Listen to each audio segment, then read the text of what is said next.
جی السلام علیکم. وعلیکم السلام. جی ڈاکٹر صغیر صاحب. اسٹارٹ ہو گیا میاں صاحب؟ جی الحمدللہ الحمدللہ. میں یہ پوچھنا چاہ رہا تھا کہ جو نوافل رکعات ہیں وہ گھر میں پڑھنا زیادہ افضل بتایا گیا، جیسے کہ آپ صلی اللہ علیہ وسلم نے فرمایا بھی کہ نماز کا حصہ گھر میں رکھو. تو کچھ ایسی رکعات بھی ہیں جو مسجد میں پڑھنا نفل جو کہ مسجد میں پڑھنا زیادہ افضل ہے، جیسے کہ مغرب کی نماز سے پہلے جو دو رکھتے ہیں جو نوافل ہیں وہ پہلے مسجد میں پڑھے جاتے تھے. اس کے علاوہ بھی کوئی ایسی صورتحال ہے؟ مولانا آپ تو ہمیشہ یہی بتاتے ہیں کہ نوافل گھر پہ ادا کرنا زیادہ افضل ہے. تو اب ڈاکٹر صاحب کا سوال جو ہے وہ الٹ ہے اس کے کہ کچھ ایسے نوافل بھی ہیں جن کی ادائیگی گھر کی بجائے مسجد کے اندر زیادہ مبارک اور زیادہ ثواب کا باعث ہے. نہیں ڈاکٹر صغیر صاحب، ایسی کوئی بات نہیں نفلی جس کا مسجد میں ادا کرنا بہتر ہو گھر سے. فإن افضل صلاۃ المرء فی بیت المکتوبہ، فرضوں کے علاوہ باقی نمازیں آپ نے فرمایا اپنے گھروں میں افضل ہیں. اس لیے جتنی بھی نمازیں سنت وغیرہ گھر میں پڑھی جا سکیں بہت اچھی بات ہے. ہمارے یہاں چونکہ یہ عادت ہے مسجد میں ادا کر لیتے ہیں، انتظام ہوتا ہے، حرام تو نہیں کوئی، مگر بہتر تو گھر میں وضو کرے، پہلی سنتیں پڑھے، پھر بعد والی بھی گھر آ کر پڑھے. مغرب کی جو دو رکھتے ہیں نا نماز کے بعد، اس کے بارے میں تو صغیر صاحب امت کے علماء کہتے ہیں کہ اس میں دو چیزیں ہیں سنت، دو رکھتے ہیں پڑھنا اور گھر میں پڑھنا. اس لیے آتا ہے کہ مسجد خالی ہو جاتی، تو اس لیے کئی ائمہ رحمہ اللہ تو کہتے ہیں کہ جس نے مسجد میں دو رکعتیں پڑھی بعد والی، اس نے دو رکعتوں والی سنت ادا کی مگر گھر میں پڑھنے والی چھوڑ دی. یہ بڑی بحث زاد المعاد میں کی ہے. اس لیے گھر میں پڑھنا جو ہے نا یہ بہت بہتر ہے. جو مسجد جو نماز سے پہلے کی دو رکھتے ہیں اس کے بارے میں بخاری شریف میں جیسے کہ آتا ہے کہ کبار صاحب اکرام جلدی کیا کرتے تھے مغرب کے وقت مسجد کے ستونوں کی طرف. کوئی منع نہیں، منع تو نہیں، ناجائز اور حرام والی بات تو نہیں، افضل والی بات ہے نا کہ اگر کوئی گھر میں پڑھے تو افضل. پہلی جو سنتیں ہیں وہ بھی گھر میں پڑھنا، گھر میں پڑھ کر آئے تو بہت اچھا. اسی طرح اسی سے ملتی جلتی بات ہے کہ جو ہے شب داری یہ لیلۃ القدر میں قیام کرنا اور جاگنا، یہ وہ جو صحابی نے پوچھا تھا جو دیہاتی تھا کہ میں کس رات کو آؤں، تو آپ نے فرمایا کہ اس رات کو آ جانا، تو وہ مسجد نبوی کے اندر آنا چاہ رہا تھا. تو اس کا مطلب ہے کہ اس زمانے میں لوگ مسجدوں میں آ کے شب داریاں کیا کرتے تھے. نہیں شب بیداری تو جیسے ہمارے یہاں نا کہ بہت سارے لوگ اکٹھے ہوتے ہیں مل کر کرتے ہیں اور پھر کچھ دعائیں وغیرہ کرتے ہیں، یہ تو کسی نے نہیں کی. ایک آدمی نے پوچھا تو اس نے تنہا آ کر نوافل پڑھے یا اعتکاف کیا مسجد میں، تو وہ تو الگ بات ہے. جس طرح کا اجتماع اور اہتمام اب ہے نا کہ فرضوں کی طرح لوگوں کو دعوت دی جاتی ہے، بلائے جاتے ہیں، کل کے خدا اکٹھی ہوتی ہے جیسے جماع اور جماعت ہوتی ہے، یہ تو چیز غلط ہے. اس طرح کی تو کسی نے نہیں کی. صحیح ہے، صحیح ہے. اس کے ساتھ اور لوگوں نے کب اس طرح کا میلہ کیا. جی اللہ خیر. جی بسم اللہ.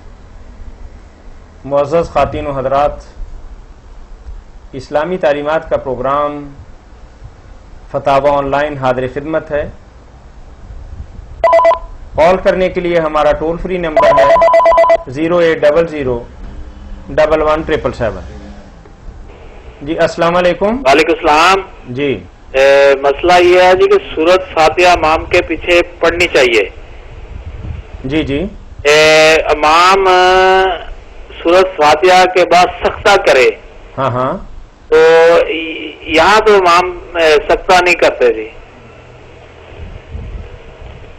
نہیں آپ تھوڑی سی بات ہم سمجھ نہیں سکے کہ آپ ہمیں کوئی بات سمجھا رہے ہیں، پوچھنا چاہ رہے ہیں. سورت فاتحہ نا جی جی جی وہ امام پڑھتا ہے نا فجر کی نماز میں. آپ ایسا کر لیں کہ یہ پوچھ لیں کہ فاتحہ پڑھنے کا صحیح طریقہ سنت کے مطابق کیا ہے جی. ہاں جی ٹھیک ہے انشاءاللہ.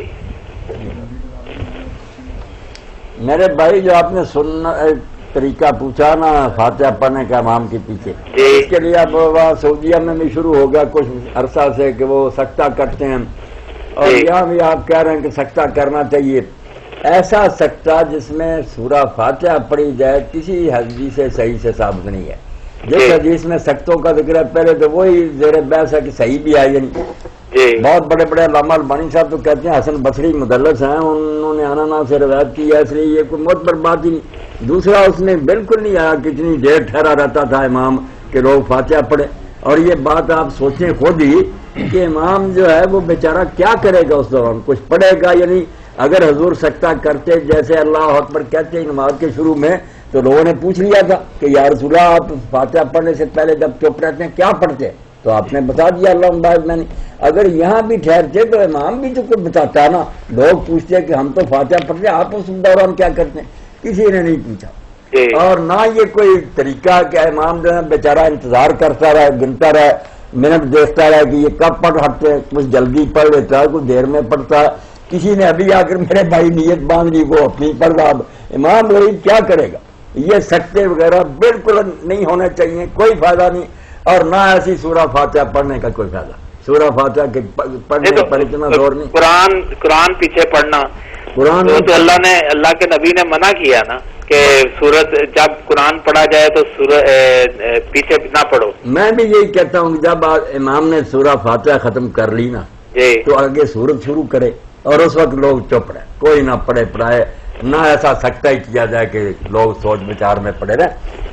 فاتحہ کی اتنی نہیں تاکید جتنی لوگوں نے بنا لی کہ اس کے لیے کئی مسئلے گھڑ لیے ہیں کہ رکوع میں ملنے کے منکر ہوگا کہ رکوع میں اگر مل جائے جب رکعت نہیں ہوتی. اپنی طرف سے قیاس کرے کہ سورہ فاتحہ نہیں اس نے پڑھی. ایک روایت بھی نہیں کہ کسی صحابی نے رسول اللہ کے پیچھے یا بعد میں رکوع میں شامل ہو کر بعد میں رکعت پڑھی. سب امت مانتی تھی، اجماع تھا اس پر، زید سے بات گھڑ لی کہ فاتحہ نہیں پڑھی. اور اسی طرح امام نے سورت شروع کی ہوتی آگے اونچی آواز سے، آ کر شامل ہوتے ہیں فاتحہ پڑھتے رہتے ہیں. کیا مذاق ہے؟ آپ کے مقتدی ہے، وہ قرآن پڑھ رہا ہے، اگر آپ نے سننا ہی تو اس کے ساتھ شامل کیوں؟ اس لیے بھائی میری بات سن لیں صاف صاف کہ سورہ فاتحہ اگر آرام سے پڑھ سکتا ہے ساتھ ساتھ پڑھ لے، ورنہ خاموش رہا تو سب سے بہتر ہے. آہستہ نمازوں میں پڑھے تو بہت سچی بات. جو نمازیں زور اثر وغیرہ نا ان میں پڑھ لیا کرے، جو جہری رکھتے ہیں ان میں چپ رہے تو سب سے اعلیٰ. اگر آرام سے ساتھ ساتھ پڑھ سکتا ہے پڑھ لے، نہیں پڑھی گئی صبر، بالکل کوئی پڑھنے کی ضرورت نہیں، قرآن سنیں. صحیح. چلیں، بہت شکریہ بھائی آپ کے کال کرنے. بہت شکریہ. جی مولانا، ہمارے پاس چند تحریری سوالات ہیں کہ چونکہ ماہ مبارک الحمدللہ آج اس کا پہلا روزہ ہے، تو ظاہر ہے کہ دوستو احباب اس حوالے سے یہ پوچھنا چاہتے ہیں کہ رمضان المبارک کا کوئی خاص عمل جس کی اللہ کے نبی صلی اللہ علیہ وسلم نے تلقین فرمائی ہو، یہ اس ماہ مبارک کا کوئی خاص ذکر. دو چیزیں، عمل اور ذکر. عمل تو سارے جانتے ہیں کہ ایک عمل تو فرض ہے کہ روزہ رکھیں، دوسرا نفل ہے نماز رات کو نفل پڑھیں اور آخری دنوں میں اعتکاف کریں، لیلۃ القدر کی تلاش کریں. مسنون اعمال تو یہی. باقی دعا جو ہے مخصوص وہ آخری دنوں کے لیے ہے. جو عمر مومن عائشہ صدیقہ رضی اللہ تعالیٰ نے پوچھا اللہ کے رسول اگر میری زندگی میں ایسے دن آئے کہ ان میں لیلۃ القدر ہونے کا امکان ہو یا میں پاؤں تو کیا دعا کروں؟ تو آپ نے یہ دعا سکھائی، اللہم انک عفو تحب العفو فاعف عنی. اس کے علاوہ اور کچھ نہیں. جو لوگوں نے اپنی طرف سے ایک روایت کی بنا کر کہ پہلے دن جو ہیں یہ مغفرت کے ہیں، رحمت کے ہیں، عتق من النار دعائیں بنا لی اور باقاعدہ اشتہار چھاپتے ہیں کہ پہلے 10 دنوں میں یہ پڑھو، درمیانی دنوں میں یہ پڑھو، آخری میں. بالکل غلط باتیں. ایسی باتیں کرنے کا کسی کو حق نہیں. کوئی دعا کسی اشرے کے لیے مقرر نہیں. باقی یہ بات ٹھیک ہے کہ جن لوگوں کی دعائیں قبول ہوتی ہیں ان میں سے دعوت الصائم بھی ہے. روزہ دار کی دعا بہت قبول ہوتی ہے. روزہ جب رکھا ہوتا ہے، یہ نہیں کہ ختم ہو جائے، ختم ہونے کی بات نہیں. اب ہم روزے کی حالت میں فجر سے لے کر سورج غروب ہونے تک سارا دن جو دعائیں کریں اللہ سے مانگیں. جو دعائیں کہا گیا کہ یہ 3 آدمیوں کی دعائیں اللہ رد نہیں کرتا، ان میں سے صائم کی دعا بھی ہے. روزہ دار جو اللہ سے مانگتا ہے جب وہ بھوک پیاس اللہ کی خاطر برداشت کر رہا، حکم مان رہا ہے تو مزدور ہے، جو مزدوری مانگے گا دی جائے گی. دعوت الصائم جو ہے بہت. دعا کا مسنون اور صحیح وقت کون سا ہے؟ بس سارا دن وقت ہی وقت ہے. روزہ ہے اور سارا دن دعائیں کرتا رہے. افطار سے تھوڑی دیر پہلے مطلب باضابطہ دعا مانگنا ثواب سمجھتے ہیں، تو اس کے بارے میں آپ یہ افطار سے پہلے دعا اور پھر اجتماعی شروع کر لیے کہ مل کر سارے کرتے ہیں. اسی طرح دین میں بدعت جنم لے لیتی ہیں کہ اپنی طرف سے دین بن جاتا ہے. کوئی ایسی بات نہیں. کسی نے اپنے طور پر کرنا تو کوئی ہاتھ اٹھانے کی ضرورت نہیں. مانگتا رہے، اب بھی پڑھتا رہے دعائیں. جی السلام علیکم. وعلیکم السلام. جی ایک 4 بچیوں کا باپ فوت ہو گیا ہے، وہ وراثت چھوڑ گیا ہے. بیٹا بھی ہے کوئی بیٹا نہیں جی. اچھا، والدین 4 کروڑ روپیہ چھوڑ گیا جی. تو کیا کرے بیٹیوں کا کس طرح؟ 2-3 سوالات ہم کر رہے ہیں. آپ پہلے یہ بتائیے کہ مرنے والے جو ہیں اس کے والدین ہیں؟ نہیں جی، والدین نہیں ہیں. اچھا، جو مرنے والا ہے اس کی اہلیہ ہیں؟ ہاں جی، اہلیہ ہے. جی اہلیہ ہیں. ہاں جی. اور بیٹا کوئی؟ نہیں ہے. اچھا، 4 بیٹیاں ہی ہیں. ہاں جی. جی ابھی بتا دیتے ہیں. 1 کروڑ روپیہ مالیت آپ بتا رہے ہیں اور 4 کروڑ. چلے کوئی نہیں، 1 کروڑ کا یہ حساب کر کے آپ اس کو تقسیم کر کے جس پہ مرضی لے جائیں. ٹھیک ہے جی. تو مقصد کہنے کا یہ ہے کہ آپ نے ہمیں یہ بتایا کہ جو مرنے والا ہے اس کی 1 تو بیوی ہے اور 4 اس کی بیٹیاں ہیں. ہاں جی. ہاں جی. اور شرعی طریقے سے اس کی تقسیم کیا ہوگی؟ ہاں جی. ہاں جی. جی مولانا. شرعی طور پر اس کی تقسیم اس طرح ہے کہ 8واں حصہ تو بیوی کو دیا جائے گا. جی. اس کی جو جائیداد ہے نا اس کا 8واں حصہ نکال کر بیوی کو دے دیں. ٹھیک ہے جی. اور جو 4 بچیاں ہیں نا یہ 4 بچیاں 2/3 حصہ لے لیں. ٹھیک. 3 حصے جائیداد کے کر کے اس میں سے 2 یہ لے لیں. صحیح. یہ حصے ان کے ختم ہو گئے بیوی اور بچیوں کے. اگر کوئی اس کا جدی ہے نا یک جدی کوئی بھائی وغیرہ دوسرے تو باقی جو تھوڑا بہت بچے گا وہ ان کو چلا جائے. نہیں، وہ ان کے بھائی ہیں، یعنی کہ مرنے والے کے بھائی، اور ان کو ملے گا. ان کو چلا جائے گا. اور ان کو چلے گا جو بچے گا. 1/8 بیوی کا، 2/3 بچیوں کا اور باقی جو بچے وہ ان کا جو جدی ہے بھائی. ٹھیک ٹھیک ٹھیک ٹھیک. بہت شکریہ. جی بارک اللہ. السلام علیکم. وعلیکم السلام ورحمۃ. مولانا ہمارے ہاں جائیداد کی تقسیم 24 حصے کریں گے. 24 جن میں سے 16 حصے جو ہیں وہ بیٹیاں لے جائیں گی 2/3. 8واں حصہ جو ہے تیسرا 3 بنتے 24 میں وہ بیوی لے جائے گی. 3 اور 16 19 5 رہ جائیں گے وہ لے جائیں گے یک جدی. یہ مولانا بعض لوگ اپنے طور پر ہی وراثت کو اس طریقے سے تقسیم کرتے ہیں کہ 8واں حصہ تو چلو ماں کو دے دیا، جو بقایا بچتا ہے اس کی پوری اولاد بیٹے ہوں یا بیٹیاں آپس میں تقسیم کر لیتے ہیں. اور آپ نے جیسا کہ بتایا کہ بیٹیوں کو 2/3 ملے گا اور اس کے بعد جو باقی بچ گیا ان لوگوں کو جائے گا جن کو یہ دینا پسند نہیں کرتے. یہ تقسیم جو ہے نا یہ ہمارا جو اہل سنت کا ہے طریقہ. اہل حدیث ہیں یا حنفی وغیرہ ان کا طریقہ ہے کہ یہ پہلے جن کے حصے مقرر ہیں اصحاب الفرائض ان کو دیتے ہیں. جو بچے اسبات یک جدی لے جاتے ہیں بے شک وہ کتنی دیت کا. اگر امامیہ اور فقہ جعفریہ کے مطابق ہوتا تو پھر وہی تھا بیٹیوں کے بیٹی کسی کو نہیں ملنا تھا. وہ کہتے اس کی اولاد موجود ہے دوسرے کو رہتے. پھر بیٹیاں تو انہوں نے جرم کیا. بیٹے کوئی جہاں ان کے سروں پر سرخاب کے پر ہے. اگر اولاد ہے اس شخص کی پھر کسی کو نہیں مل سکتا. ان کا جو ہے نا امامیہ اور شیعہ حضرات کے وہ یہی ہے کہ بیوی اور بعد میں جو کوئی بیٹی نہیں. ائمہ سنت میں سے بھی کوئی اس بات کو نہیں یہ یہی کہتے ہیں کہ جن کے حصے ان کو دے کر باقی یک جدی لے جائیں گے. بے شک وہ 1000 اس پہلے کا رشتے دار ہو یہ ایسی تقسیم کرتے ہیں اہل سنت اور اہل حدیث. مگر یہ شیعہ حضرات یا کیا کہتے ہیں اس کی اولاد اولاد نہ ہوتی تو پھر دوسرے لیتے پھرتے. اولاد میں بیٹی اور بیٹے کا فرق کیوں کرتے ہو کافروں کی طرح؟ بیٹی کی اسی طرح کی اولاد ہے جیسے بیٹا. اس لیے اس کی اپنی نسل موجود ہے کیوں دوسرا کوئی لے. بہت اچھی بات آپ نے فرمائی. مولانا ہم اپنے پروگرام کے بارے میں بتاتے چلیں کہ فتاوی آن لائن اسلامی تعلیمات کا یہ پروگرام مرکز الحرمین الاسلامی سے آپ کی خدمت میں ہر روز رمضان المبارک میں عصر تا مغرب پیش کیا جائے گا. اپنے دینی، معاشی، معاشرتی، اجتماعی اور طلاق و میراث کے مسائل کے حل کے سلسلہ میں ہمیں کال کیجیے. کال کرنے کے لیے ہمارا ٹول فری نمبر ہے 08001117777.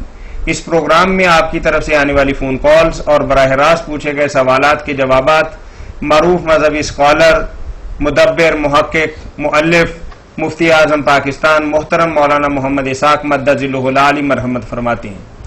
یاد رہے کہ اسلامی تعلیمات کا یہ پروگرام ہر روز لائیو گلیکسی کیبل کے ذریعے آپ کی خدمت میں پیش کیا جائے گا. کال کرنے کے لیے ہمارا ٹول فری نمبر دوبارہ نوٹ کر لیں 08001117777. جی مولانا ہمارے پاس چند تحریری سوالات ہیں کہ کوئی بندہ شیخ شفیق صاحب کا سوال ہے جی وہ ہمارے پاس تشریف فرما بھی ہیں اور ان کا سوال ہے کہ کوئی بندہ اپنی زندگی میں اپنے جائیداد میں سے کسی بیٹے کو اگر ثلث دے دے تو کیا اس کے بعد جب وراثت تقسیم ہوگی تو ثلث لینے والے کو بھی اس میں حصہ ملے گا؟ ایک سوال یہ ہے کہ کال لیتے ہیں پھر جواب دیں. السلام علیکم. السلام جی حضرت ایک تو آواز تھوڑی آ رہی ہے ٹی وی پہ آپ کے چینل سے. اچھا چلے پہلا دن ہے معاف کیجئے گا انشاءاللہ بہتر ہو جائے گا. جی دوسرا یہ ہے کہ جب مسجد میں داخل ہوتے ہیں تو 2 رکعت جو نفل ہیں تحیت المسجد کے جی جی مولانا سے پوچھنا چاہتے ہیں کہ اس کی کیا اہمیت ہے؟ اور آپ کس جگہ سے ہمیں کال کر رہے ہیں؟ جانا روڈ فیصلہ آباد سے۔ جی ٹھیک۔ اور دوسرا سوال یہ ہے کہ سنا یہ ہے نا کہ اللہ پاک کی ذات کو کسی نے نہیں دیکھا، کیا فرشتوں نے، ملائکہ نے اللہ پاک کی ذات کو دیکھا ہے؟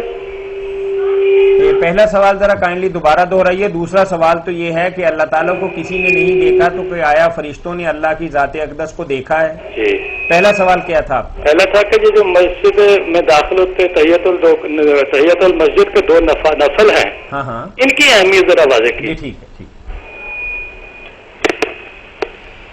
یہ تحیت المسجد جو پڑھی جاتی ہے کہ مسجد میں آدمی داخل ہو تو 2 رکعت پڑھے، جی جی اللہ کے رسول علیہ السلام کا ارشاد ہے کہ جب تم میں سے کوئی مسجد میں داخل ہو تو 2 رکعتیں پڑھے۔ بالکل یہ سنت ہے، اچھا طریقہ ہے، مگر جو وقت مکروہ ہے ایسے وقت مثلا عصر کے بعد وہ مسجد میں داخل ہوتا ہے، فجر کی اذان ہو چکی ہے مسجد میں آتا ہے، تو پھر اختلاف ہو گیا۔ کچھ امت کے علماء تو کہتے ہیں کہ وہ کیا پڑھے گا، یہ نوافل ہے، ان کا تو وقت ہی نہیں ہے۔ کال لیتے ہیں۔ جی السلام علیکم۔ وعلیکم جی۔ جی مولانا ایک شخص بیمار ہو جاتا ہے، جی جی اس کو ٹیکہ لگتا ہے 10,000 کا یا 12,000 کا، ٹھیک ہے۔ وہ یہودی بناتے ہیں۔ ہاں ہاں تو اگر یہودی اتنے ہی برے ہیں ہاں ہاں تو پھر مسلمان ان کو گالیاں نکالتے ہیں، یہ ہے تو ان کا ٹیکہ کیوں استعمال کرتے ہیں؟ مطلب ان کی جو ٹیکنالوجی انسانی جان بچانے کے لیے ہے، آپ کہتے ہیں کہ اگر گالیاں نکالتے ہیں تو پھر اس کا استعمال کیوں کرتے ہیں؟ ہاں جی۔ ٹھیک۔ میرے بھائی یہ آپ کا سوال جو ہے میں نہیں سمجھتا کہ اس میں کوئی جان ہے یا یہ کوئی سوال ہے کہ دنیا جہان میں اچھے برے جو چیزیں بھی تیار کرتے ہیں قیمت نہیں، اگر وہ مفت دیتے ہیں لے کر اگر ہم استعمال کریں حلال ہو چیز تو کیا نقصان ہے؟ اور اگر اس کے لیے میں مثال دوں تو برا نہ جانے، یہودی تو خیر انسان ہے، مگر آپ کتے کو دیکھتے ہیں کہ اللہ نے کہا اگر کتا سکھایا ہوا اور شکار کرے تو اس کا پکڑا ہوا بے شک اس کے منہ میں مری جائے، آپ نے پٹ چھوڑتے وقت بسم اللہ کہہ دیا تھا کھا لے، اب کتے کے منہ میں مرا ہوا جانور ہے مگر بسم اللہ پڑھ کر آپ نے چھوڑا تھا، اور وہ سکھایا ہوا کتا تھا کہ پکڑ کر لے کر بھاگ نہیں جاتا، آپ کے پکارنے پر رک جاتا، صحیح۔ قرآن میں آتا۔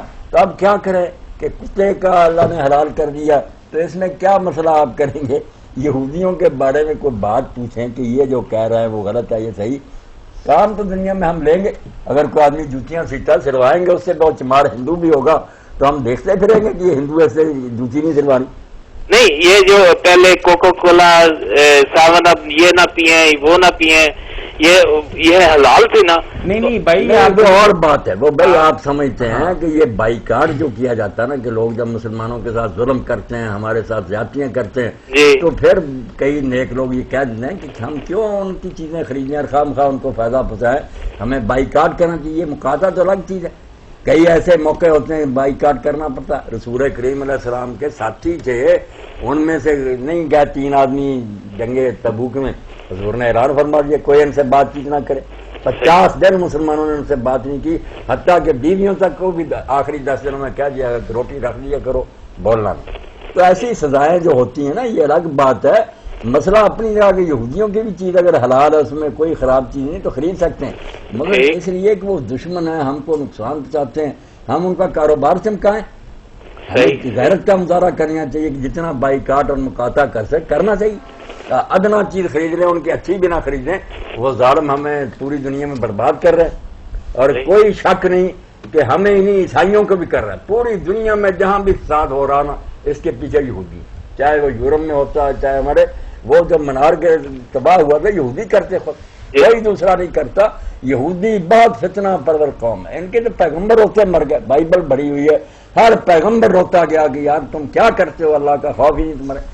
ان کی داستان تو قرآن میں بھی اور تورات میں بڑی ہوئی ہے، سرکش باقی اولاد پیغمبروں کی عمر کوئی کام نہیں کی۔ اور زمین میں جہاں فتنہ پیدا ہوتا ہے کمیونزم کا فتنہ اور شرارت سب یہودی دماغ پیچھے ہوتا ہے۔ اور یہودیوں نے آپ کو معلوم ہی ہے کہ جو آج سے 100 سال پہلے بڈھا نے بیٹھ کر فیصلہ کیا کہ باقی سب امتوں کو برباد کر دو، ان کے نوجوانوں کو شراب کے عادی بناؤ، ان میں بدکاریاں پھیلا دو، اپنوں کو بچا کر وہ تو چھپ بھی گیا، ساری دنیا پڑھ رہی ہے ان کی سازش۔ بالکل یہ کہتے ہیں کہ ہم خدا کی مقدس قوم ہیں، ہم راج کریں گے، باقی دنیا ہماری غلام. عیسائیوں کے بھی کوئی خیر خواہ نہیں. عیسائیوں کے تو ہم خیر خواہ ہیں کہ ہم عیسیٰ علیہ السلام کو حلال زادہ مانتے ہیں، نبی مانتے ہیں، مریم کو پاک مانتے ہیں. یہ ان کے کیا دوست ہے کہ مریم کو زانیہ کہتے ہیں، عیسیٰ علیہ السلام کو معاذ اللہ ولد الزنا کہتے ہیں، کہتے ہیں کاذب اور جھوٹا تھا، اس کو ہم نے پھانسی پر چڑھوا دیا. ان کے ساتھ کوئی دوست نہیں. صرف یہ عیسائی اندھے ہوئے ہیں ہماری دشمنی میں کہ اپنے دشمنوں سے دوستی کر لی ہے. ہم جو احترام کرتے ہیں حضرت مریم کا، حضرت عیسیٰ علیہ السلام، ہمارے دشمن بنے ہوئے. حالانکہ دوستی تو ہمارے ساتھ کرنی چاہیے تھی. جب قرآن نازل ہوا اس وقت یہی تھا کہ عیسائی ہمارے ساتھ ہمدردی کرتے، یہودی دشمنی کرتے تھے. بہت شکریہ مولانا آپ کے پاس. شکریہ جی. تو یہ جو وصیت والی جو بات خواجہ صاحب نے فرمائی ہے کہ اگر وصیت کر دی ہو، وصیت بھی لے لے اور بعد میں ترکے میں بھی وہ حقدار بنے گا.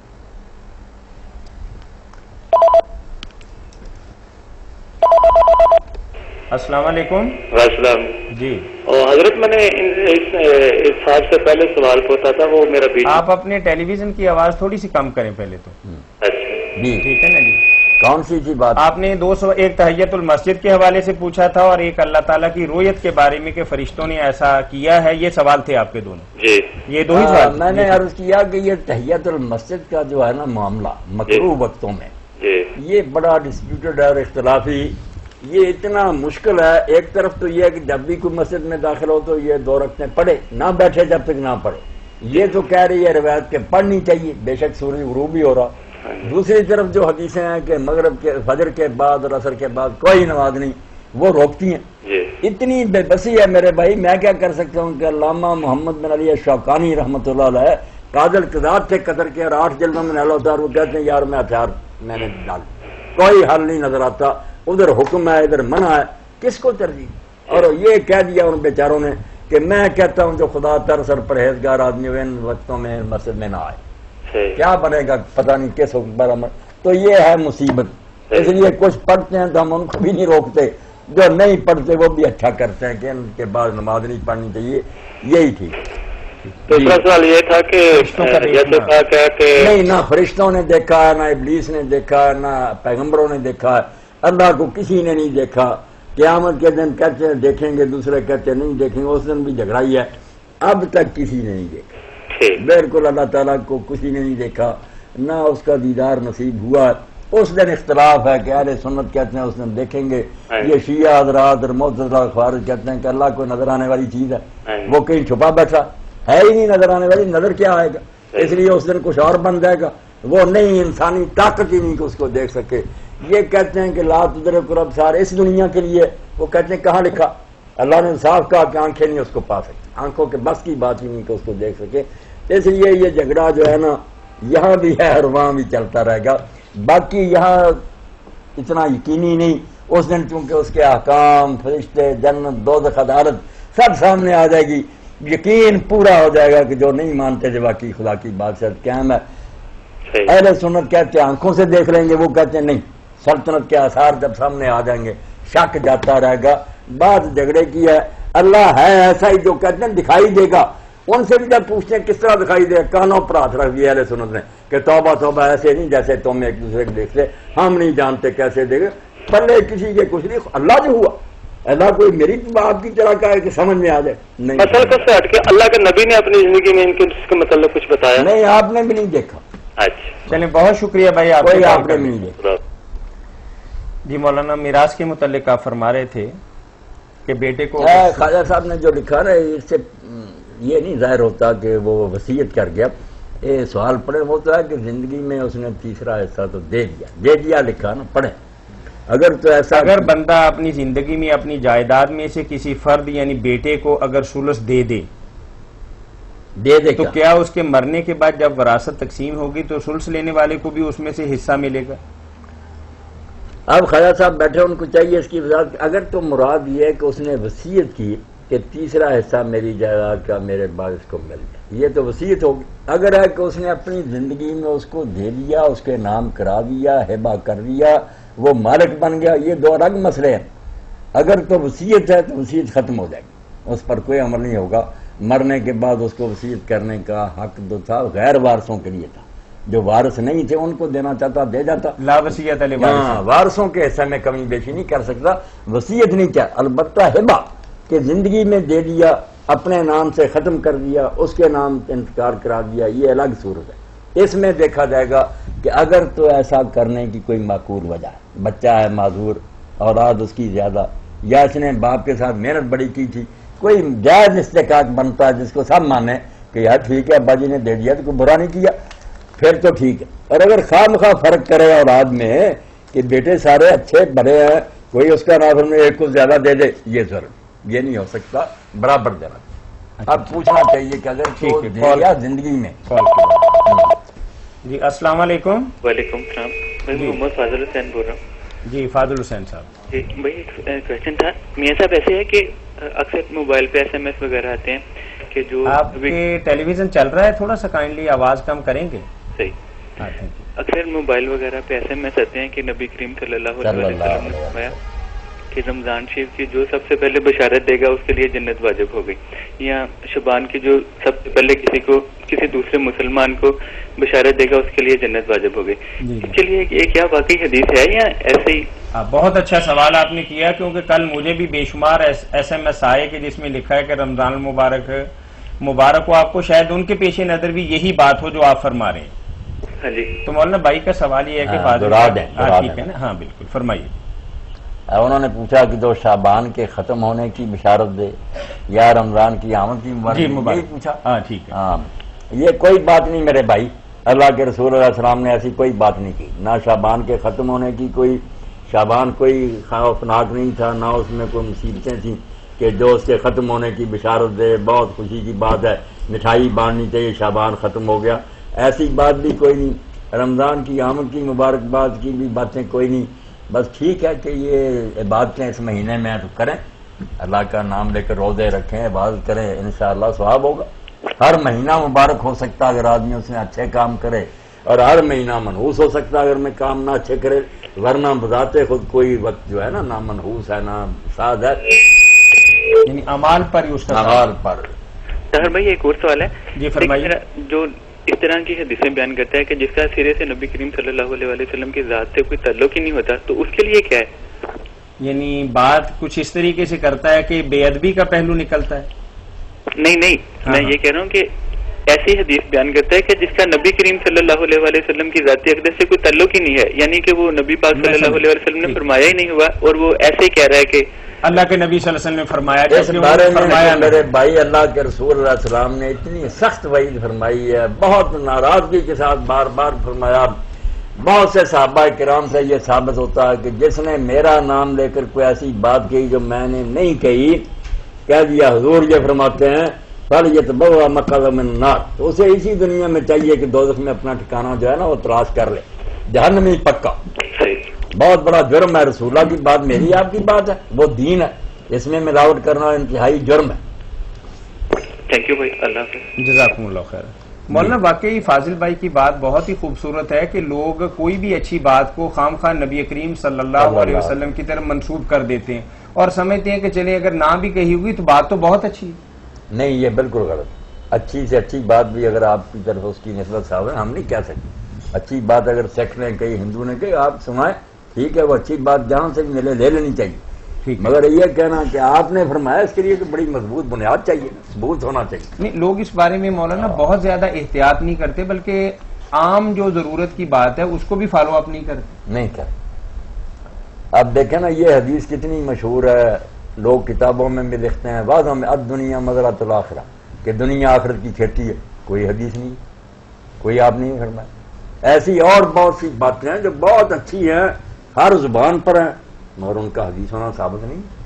جی تو یہ خواجہ صاحب جو ہے نا چاہیے وضاحت کرے کہ وہ وصیت کر گیا کہ تیسرا حصہ اس کو میرے بعد ملے, یا زندگی میں اس نے اپنا نام ختم کر کے اس کے نام. چلیں ان سے سوال دوبارہ لیتے ہیں. ان کے سوال کا دوسرا حصہ مولانا ہمارے پاس ہے, تو اور وہ فرما رہے ہیں کہ ایام مخصوصہ کے اندر جو خواتین ہیں کیا درود پاک یا تسبیح یا زبانی کچھ ورد اوراد کر سکتی؟ وہ بات تو آپ لوگوں نے سن لی کہ اگر زندگی میں صرف یہ کہا نا کہ میرے بعد تیسرا ایسا میرے بیٹے کو مل جائے, دوسروں کو چھوڑ کر انتقال نہیں کرایا اس کے نام ہبہ, تو کچھ نہیں اس کی حیثیت, سارے لیں گے اس میں ایسا. وہ اس بچے کو اکیلے کو نہیں ملے گا. البتہ زندگی میں اپنے نام سے ختم کر کے اس کے نام کرا دیا کسی جائز وجہ سے تو ٹھیک. اب دوسری بات جو ہے وہ کیا، یہ خاص ایام کے اندر بہنیں جو بیٹیاں ہاں خاص ایام کے اندر صرف نماز پڑھنا بیویوں کے لیے ناجائز ہے. قرآن مجید جو ہے وہ زبان سے نہیں پڑھ سکتی. باقی جو ہے نا ذکر اذکار، تسبیح ہے، درود شریف ہے، استغفار ہے، یہ سب پڑھ سکتی ہیں. جنبی بھی پڑھ سکتا ہے، حیض والی عورت بھی پڑھ سکتی ہے، مگر قرآن نہیں تلاوت کرنا، زبانی بھی نہیں کرنا جب تک نہا نہ. یعنی عام ذکر اذکار اور وہ سارے کریں، بے شک تسبیح پکڑ کے کریں، نہیں کرے وہ چھوڑنے نہیں چاہیے. ایسا نہ ہو کہ بالکل ہی غفلت ہو جائے. بلکہ کئی نیک لوگوں نے تجویز کیا کہ جب بھی نماز کا وقت آئے حیض کے دوران بھی عورتیں وضو کریں، باقاعدہ مصلی بچھا کر کے بلا رخ بیٹھ جائیں اور تھوڑی دیر جو ہے نا ذکر اذکار کرتی رہیں تاکہ عادت رہے، بالکل اللہ کی یاد بھولی نہ جائے. بہت اچھی بات لکھی ہے. جزاکم اللہ خیر. فتاوی آن لائن اسلامی تعلیمات کا پروگرام مرکز الحرمین الاسلامی ستیانہ روڈ فیصل آباد سے آپ کی خدمت میں پیش کیا جاتا ہے. رمضان المبارک میں یہ پروگرام ہر روز عصر تا مغرب آپ کی خدمت میں پیش کیا جائے گا. گلیکسی کیبل نیٹ ورک کے ذریعے براہ راست آپ کو دکھایا جائے گا. ہمیں کال کرنے کے لیے ٹول فری نمبر نوٹ کر لیں 08001117777. جی مولانا، ہمارے پاس ایک سوال ہے کہ سنا ہے کہ امام بخاری رحمۃ اللہ علیہ کو 6 لاکھ احادیث زبانی یاد تھی، لیکن آپ نے اپنی کتاب میں صرف چند ہزار احادیث بیان کی ہیں. امام موصوف کو حدیثوں کے قبول اور رد کا طریقہ کیا تھا اور دوسرے محدثین سے یہ کیسے مختلف تھا؟ ذرا وضاحت فرما دیں. جی کال لیں. جی السلام علیکم. وعلیکم السلام جی. رانا محمد اکرم عرض کر رہا ہوں جی. آپ کی لائن جو ہے نا تصویر بار بار کٹ جاتی ہے. یہ گلیکسی والوں کے بولے ہیں؟ نہیں، گلیکسی والوں کا نہیں قصور، یہ ہمارے ہاں سے کچھ آج پہلا دن ہے، چونکہ ہماری تاریں وغیرہ صحیح طریقے سے نہیں لگی ہوئی جی جی تو یہ پرابلم آ رہا ہے. انشاءاللہ کل ایسا نہیں ہوگا. بڑی مہربانی. دیکھ رہے ہیں نا جی بیٹھے جی، ایسا نہیں ہونا چاہیے کہ بار بار تصویر غائب ہو جاتی ہے. یار معاف تو کرتے ہیں نا جب ابتدائی کام ہو تو اس میں بے شمار ایسی چیزیں جو سمجھ میں نہ آئیں جی جی تو ہم تو کہہ رہے ہیں نا کہ انشاءاللہ ایسا ہوگا نہیں. ٹھیک ہو جائے گا انشاءاللہ. آپ اپنے ٹیلی ویژن کی آواز ذرا کم کریں اور پھر سوال کریں. آواز تو میں نے بالکل بند کی ہوئی ہے جی. آپ کا جو ہے نا یہ سوال کوئی نہیں، بس یہی بتانا تھا آپ کو. جی ٹھیک ہے. یہ تصویر بار بار کٹ رہی ہے. یہ ہمارے ہاں سے تھا جی. انشاءاللہ ایسا ہو جائے گا معاملہ انشاءاللہ. دعا کریں ٹھیک ہے انشاءاللہ. بہت شکریہ رانا صاحب. اچھا، یہ امام بخاری رحمۃ اللہ علیہ کے بارے میں یہ مولانا بہت مشہور امام بات بخاری ہے. رحمۃ اللہ علیہ کے بارے میں یہ بہت مشہور بات ہے کہ 6 لاکھ میں سے انہوں نے یہ چھانٹی. 6 لاکھ تو حدیثات سارے جان کی، بناوٹی، صحیح ضعیف ساری بھی اکٹھی کریں نہیں بنتی ہے ہی نہیں. اتنی حدیث کہاں نا، کوئی ایسی بات نہیں. یہ باتیں خواہ مخواہ لوگ بنا لیتے ہیں. اب سب کچھ لکھا گیا، جھوٹی حدیثیں بھی لکھی گی، موضوع ضعیف بھی لکھی گی، کوئی لاکھ بھی نہیں بنتی. تو یہ افسانے اور بالکل غلط باتیں. مولانا جب کوئی شخصیت بہت بڑی بن جاتی ہے تو اس کے ساتھ افسانے اور کہاوتیں کیوں مشہور ہو جاتی ہیں؟ یہی بات ہے کہ جب کوئی شخص جو ہے نا اس کے بارے میں افسانے مشہور ہو جائیں، سمجھیں وہ بڑا. افسانے بڑوں کے بارے میں بنتے ہیں، بازاروں میں گھومنے والے اور دھکے کھانے والوں کے بارے میں افسانے بھی کیا بنائیں گے. کوئی پہلوان بہادر ہوگا تو چلو رستم زماں اس کو بنا دیں گے لوگ. کوئی پلے ہوتا ہے. کال لیں گے پہلے. جی السلام علیکم. وعلیکم السلام جی. میں سہیل بشیر بول رہا ہوں جی. جی جی یہ آپ سے پوچھنا تھا کہ تراویح کی کیا حقیقت ہے، کیا اہمیت ہے، کیا یہ سنت ہے، کیا یہ واجب ہے، اور اگر یہ سنت ہے تو سنت موقدہ ہے یا کہ غیر موقدہ ہے. اس کے بارے میں کائنڈلی ذرا آپ الیبوریٹ کریں، واضح کریں کہ اس کی کیا حقیقت ہے، اہمیت کیا ہے. میرے بھائی پہلی بات جو ہے نا وہ آپ کے سب کے سننے کی کال کٹ دوبارہ آ جائے گی انشاءاللہ. امام بخاری کی امام بخاری کے بارے میں اگر تھوڑا بہت اس افسانے کو ماننا بھی ہے نا تو سمجھنے کی بات یہ آپ سب بیٹھے ہیں ذہن میں بٹھانے میں مشکل دور ہو جائے گی کہ حدیث ایک ہی ہوتی ہے انما الاعمال بالنیات، مگر وہ آگے سننے والے اور بیان کرنے والے کئی 100 راوی بن جاتا. وہ چین ہوتے ہیں طریق. اب حدیثیں تو ایک ہی ہے مگر چونکہ 700 آدمی بیان کر رہا اس کو ہم گنیں گے 700 حدیث ہوگی. ہے گی ایک ہی ہے انما الاعمال بالنیات. یہ طریق اخواتے ہیں یہ کئی حدیثوں کے 500 کہ جس کا میں مولا اس کا نہیں مولا. اس پر امام ابن جریر نے ایک پوری کتاب لکھی 500 سے زیادہ راوی تو کہیں گے 500 حدیث یاد ہے، حالانکہ حدیث ایک ہی ہے. اور راوی چونکہ ہیں کہ اس سے بھی سنی اس سے بھی سنی، اس لیے امام بخاری کے پاس 6 لاکھ جو تھی نا وہ حدیثیں 3-4 ہزار ہوں گی ساری.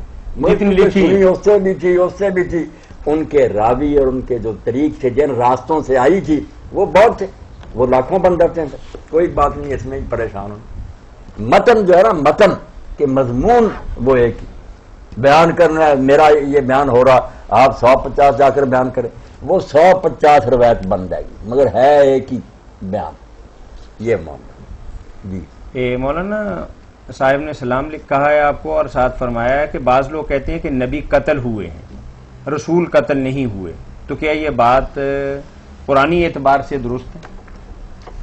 یہ بات مولانا امین حسن اسرائی مرحوم نے لکھی، اس کے بعد پھر یہ جاوید غامدی صاحب اور سارے یہ بھی کہنے لگ گئے، ہم بھی کچھ مدت تک یہی سمجھ رہے کہ بات ٹھیک ہے، مگر جب قرآن کو پڑھا تو پتہ چلا کہ یہ بات بالکل بے بنیاد ہے، رسول قتل ہوئے ہیں، ان کے قتل کا قرآن مجید میں ذکر ہے، اس لیے یہ بات بالکل غلط ہو گئی۔ اور میں نے ایک رسالہ میں پڑھا تھا، کسی نے جب غامدی صاحب کو بھی توجہ دلائی تو انہوں نے کہا یار میں بھی نظر ثانی کر رہا ہوں، دیکھ رہا ہوں، واقعی ایسی آیتیں ہیں کہ رسول ان کا ذکر ہے کہ رسول تھے اور قتل کر دیے گئے، تو یہ بات کوئی ایسی ٹھیک نہیں۔ یعنی تاریخی اعتبار سے یہ بات درست نہیں، میں ہے؟ ایک آیت پڑھ دیتا ہوں ورنہ اور آیتیں بھی بہت ہیں، یہ سورہ میں آل عمران سے پڑھ رہا ہوں۔ الذین قالوا ان اللہ عہد الینا اللہ نؤمن لرسول حتی یاتینا بقربان تاکل النار۔ یہودیوں نے تنگ کرنے کے لیے اور چیر کے طور پر حضور سے کہا کہ ہم سے تو اللہ نے یہ وعدہ دے لیا، ہمیں یہ ہدایت کی ہے کہ کسی رسول کو نہیں مانیں گے جب تک وہ ایسی قربانی نہ کرے کہ غیب سے آگ نکلے اور اس کو کھائے۔ ہمیں یہ بتایا گیا کہ وہ قربانی کرے، آگ آسمان سے آئے، اس کو کھا جائے، پھر ہم مانیں گے۔ اللہ نے ہمیں کہا نا کہ یہ کہا کوئی نہیں تھا، بالکل اللہ نے یہ کوئی علامت نہیں بتائی تھی۔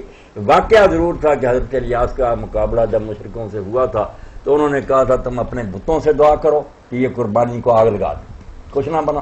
انہوں نے کہا پھر حوض بناؤ، اس میں رکھو قربانی اور ارد گرد پانی بھی بھر دو، تو ہمارے بتوں سے تو خشک لکڑی کو نہیں لگا۔ انہوں نے دعا کی تو آگ غیب سے ظاہر ہوئی اور سارا بھسم ہو گیا سب کچھ، نہ وہاں پانی راڑ۔ وہ ایک معجزہ تھا، وہ قانون نہیں تھا کہ ضرور نبی یہ کرے، کتنے نبی جن کے ساتھ یہ ایسا نہیں، مگر ان ظالموں نے یہ کہا کہ اللہ نے ہم سے وعدہ لیا کہ ہم ایسے رسول کو نہیں مانیں گے جو ایسی قربانی نہ کرے کہ جس کو آگ کھا جائے، حضور کو زج کرنے کے لیے۔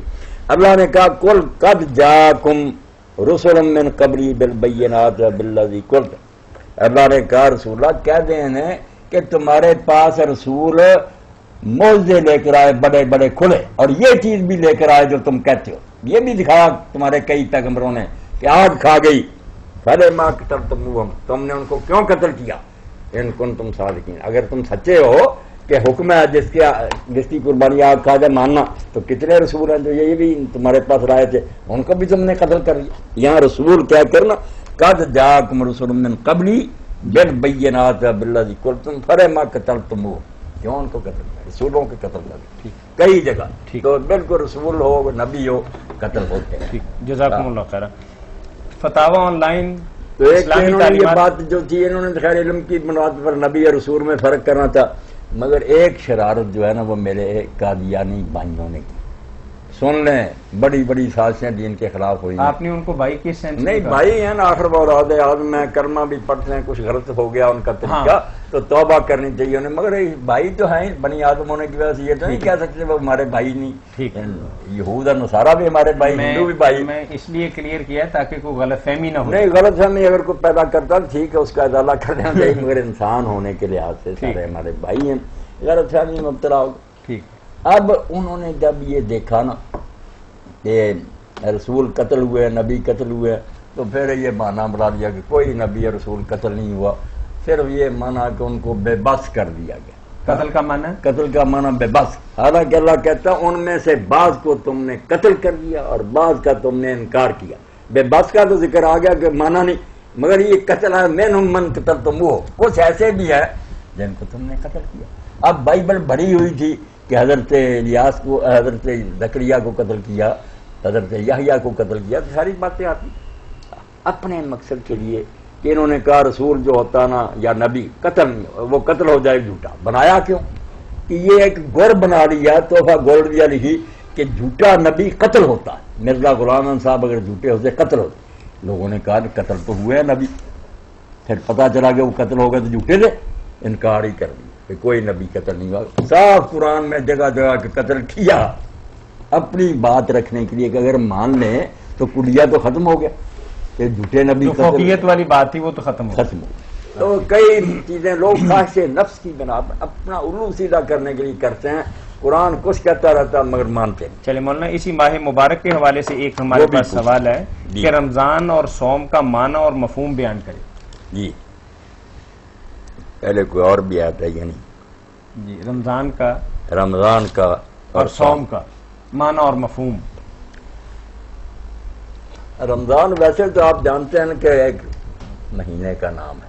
یہ ہوتے ہیں آلام پراپر ناؤن. ان کے معنی عموماً نہیں ڈھونڈے جاتے. ایک چیز کا نام سورج رکھ دیا, اس کا میز رکھ دیا, اس کا کرسی رکھ دیا, کیا آگے معنی ڈھونڈیں گے؟ یہ اسماء آلام ہوتے پراپر ناؤن. مگر بہرحال یہاں کوئی نقطے کی بات کئی مرتبہ ہوتا ہے کہ بات بے شک پہلے نہ ہو نقطہ اس سے نیک لوگ نکال دیں. اب رمضان جو ہے اس کو جب دیکھتے ہیں عربی زبان کے رے میم ذات آگے الف نون جو ہے نا وہ تو ایسے جیسے رحمان میں لگ گیا, شان میں لگ گیا, وہ وزن بنانے کی. لفظ اصلی جو ہے 3 ہیں رے میم ذات. اس کو جب دیکھا جائے تو کئی اچھی باتیں بھی سامنے آ جاتی ہیں اور میں نے کہا ریکارڈ کرائیں بہت پلے باندھنے کی. اس مہینے کی قدر دل میں بٹھائیں. رمضان ہی نہ کرتے رہیں, وہ نام بھی ہے ضرور, مگر میں نے کہا تھا کہ ہمارا تو حال یہ ہے کہ ایک آدمی بے علم ہے, ہم اس کا نام محمد فاضل رکھ لیتے ہیں. نام کچھ ہے ظاہر, ایک آنکھوں سے اندھی ہے اور لڑکی, ہم اس کو نور بڑی کہتے ہیں. ہم اللہ نے رکھے جو نام وہ ایسے نہیں ہو سکتے. جب اس نے یہ نام جو ہے اس کو نہیں چینج کیا رکھا تو مناسبت نظر آتی ہے کہ جوڑ ہے. اب رمض کیا ہے؟ رمض کا ایک معنی ہے جو خریف کے زمانہ میں بارش ہوتی ہے, جب زمین جلی ہوتی ہے نا, گرمیاں ختم ہوتی ہیں تو پہلا مین جو برستا ہے گرمی جو ہے اس کو ٹھنڈک ہو جاتی ہے. اس لیے ایک معنی تو یہ ہوا جیسے آج کل ہم امید کرتے ہیں کہ بارش ہو جائے گی تو بہت اچھا الحمدللہ ہو, کل سے ہے بھی ٹھنڈا موسم. تو ایک تو رمض سے نکلنے کی وجہ سے معنی ہو گیا کہ وہ مہینہ جس میں جیسے بارش آ جاتی ہے اور زمین کی جلن کو ختم کر دیا, اس کو دھو دیتی ہے, یہ گناہوں کو دھو دیتا ہے. ایک دھو دینے کا معنی نکل آیا. دوسرا معنی جو ہے وہ رمضان تپی ہوئی رہے, گرمی شدت سورج کی, ایک جلا دینے کا معنی ہے. وہ دھو دینے کا, یہ جلا دینے کا. جلاتا کس کو؟ گناہوں کو جلا دے. جتنے گناہ اور غلطیاں ہوتی ہیں نا, جیسے بھٹی میں ڈال کر سونا کھوٹ سے پاک ہوتا, کوئی برتے نا اس مہینے کو صحیح طرح, روزہ ٹھیک رکھے, تلاوت کرے, نوافل پڑھے, بالکل اس کے گناہ جل جائے. سارا کھوٹ اس میں سے ختم, صاف ستھرا کندن بن کر جلنے کا معنی اخراج. اور تیسرا معنی جو ہے وہ ہے پھر ہتھیاروں کو رگڑنا. عرب لوگ کیا کرتے, ایک پتھر نیچے ہتھیار رکھا, دوسرا اوپر رگڑتے, ان کو تیز کرتے تھے. اس مہینہ میں تیز کرتے تھے کہ شوال میں جنگ لڑیں. اس لیے یہ مہینہ پھر ہتھیار تیز کرنے کی رمض مثال اپنے تیر تیز کرنے. کیا تیز کر رہے ہیں؟ تیز 11 مہینوں کے لیے اپنے ہتھیار جو ہے نا اسلحہ, اس کو بالکل چمکا رہا ہے کہ ابلیس نامراد اگر حملہ آور ہوگا نا کہ یہ گناہ کر تو ہمارا جو ہے نا کلانشپ کو والی ایسا مقابلہ کرے. یعنی تقوی پرہیزگاری, یہ ہتھیار تیز کرنے کا کہ اپنے ہتھیار ٹھیک ٹھاک اس مہینے میں کر لو. ایک پورا مہینہ مشق کرائی گئی ہے. نہ مسلمان کریں تو ان کی مرضی, پھر تو اس مہینے میں بھی ان کے سر پر سوار ہوگا, سر پر چڑھ کر پیشاب کرتا رہے گا, یہ کچھ نہیں بگاڑ سکے, شیطان ناچتا ہی رہے گا. جو برتے صحیح معنوں میں سمجھے کہ کیوں آیا ہے, روزہ کیا سکھاتا, تو 3 معنی ہو گئے, دھونا, جلانا اور تیز کرنا. جی.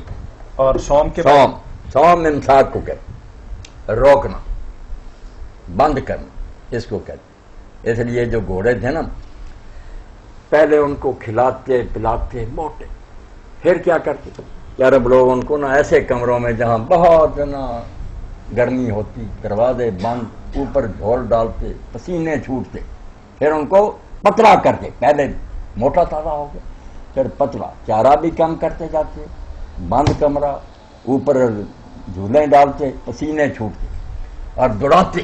اس عبادت کو اپنی زبان میں صوم کہتے. ٹریننگ دیتے تھے ان, جو پھر نگر ہو جاتے تھے نا, بس اتنا گوشت رہ جاتا تھا جو کام کا تھا, فالتو تھا, ختم, وہ میدان جنگ میں کام دیتا تھا, اس کو مزمر کہتے تھے. دبلا کر دیا گیا. وہ دیکھنے میں پتلا ہو جاتا تھا کام کا. میں جب پڑھتا تھا تو ہم 7ویں جماعت میں پڑھتے تھے, فارسی تھی, تو ہمارے اسکول میں مڈل اسکول تھا, اس وقت ڈی آئی جی تھے ضلع غلام یاسین, پھر وہ پورے کمشنری کے افسر ہو گئے, بہت قابل آدمی. ان کے ساتھ میں محمد صدیق صاحب, مجھے یاد ہے وہ اے ڈی آئی تھے, اور یہ آ گئے. ہمارے استادوں کو کوئی پتہ نہیں تھا, اچانک چھاپا مارا ہو. یہ مولیاں کھا رہے تھے, اوپر ہی رکھ کے آ گئے. کسی نے شلوار نہیں پہنی ہوئی تھی, اوپر آ کر صدیق صاحب نے کہا اے ڈی آئی سے, یہ ہے امداد علی صاحب ہیڈ ماسٹر. بہتے اڑ گئے. اب مجھے دوڑایا, شلواریں لاؤ, یہ کرو, جو برا حال. اب فارسی سننی شروع کر دی. بات آ گئی پتلے کی کہ موٹے ہونے کا کوئی فائدہ نہیں, ٹرینڈ ہونا چاہیے. سوم جو نا فرسن سائن, ایسا گھوڑا جو چارہ کم کر کے دوڑا کے کمزور دبلا پتلا کیا گیا. تو انہوں نے کہا فارسی کا سبق. اب مجھے یاد ہے کہ وہ شیخ سعدی رحمۃ اللہ علیہ گلستان کا ہی تھا کہ جو پتلی کمر والا گھوڑا, اس پہ لاگر میاں بکار آئے روز میدانہ گاوے پرواری. کہا بتاؤ اس کا معنی. سب نے بتایا کہ کمزور گھوڑا جو ہے نا یہ لڑائی کے دن کام آتا, موٹے جو موٹا بیل ہوتا اس کی نسبت سے کمزور گھوڑا. اس نے کہا نہیں, کمزور گھوڑے کا کیا مطلب, میاں کا ترجمہ بتا. اب نہ ہمیں آئے نہ ہمارے استاد امداد علی صاحب کو آئے. وہ کہ میاں کا ترجمہ کہاں, نہیں آیا. آخر انہوں نے کہا امداد علی صاحب کوئی لغت آپ نے کبھی دیکھی ڈکشنری. بہت قابل آدمی تھا غلام یاسین نیازی, بعد میں بہت بڑا افسر ہوا, نیک تھا. انہوں نے خواہ کہہ دیا ہاں غیاث لگا, تو اس نے کہا منگواؤ, لائبریری سے منگوا, دیکھنی نہیں آتی. اس دن پتا چلا کہ غیاث لگا لکھی الٹی گئی. ہم دیکھنے نا کہ یہ ہے حرم, یہ میں دیکھنے میں دیکھنا تھا, جو آخر میں عرف ہے وہاں ملتا تھا. نکالنا ہی کیا ہے. اس نے کہا نہیں امداد علی صاحب آپ نے یہ کبھی دیکھی نہیں, آپ کو کیا الٹا کام, پچھلے عرب سے ادھر کو آنا پڑتا تھا. میم میں حرم نکلے گا, ہے میں نہیں نکلے. پھر طریقہ بھی اس نے سمجھا, اور بعد میں اس نے کہا میاں کا معنی کمر ہے, کمزور نہیں کہنا چاہیے. کمزور سے کیا کام دینا, پتلی کمر والا گھوڑا, دوڑا کر چارہ کم کر کے ٹریننگ دے کر کمر پتلی ہو گئی ہے. موٹا نہیں کہ دوڑ نہیں سکتا, پتلی کمر والا گھوڑا. یہ اس ابھی تک مجھے یاد. اس نے کہا اسب لاگر میاں جس کی کمر پتلی ہو گئی ہے وہ دوڑتا ہے میدان جنگ میں, موٹے نے کیا کہوں. تو اس لیے یہ عرب کرتے تھے, اس کو بھی سائم کہتے تھے کہ روزے دار گھوڑا, کھانا چارہ کم کرتے جانا, اوپر بڑی بڑی جھولے ڈالنا. جزاکم اللہ خیرن. اس خوبصورت جواب کے ساتھ ہی ہمارا پروگرام فتاوی آن لائن اختتام پذیر ہوتا ہے. ہمیں کال کرنے کے لیے ٹول فری نمبر نوٹ کر لیں 08001117777. یہ پروگرام آپ کی خدمت میں ہر روز عصر تا مغرب پیش کیا جائے گا. پروگرام کے میزبان میاں طاہر اور پوری ٹیم کو کل تک کے لیے اجازت دیجیے. اللہ حافظ.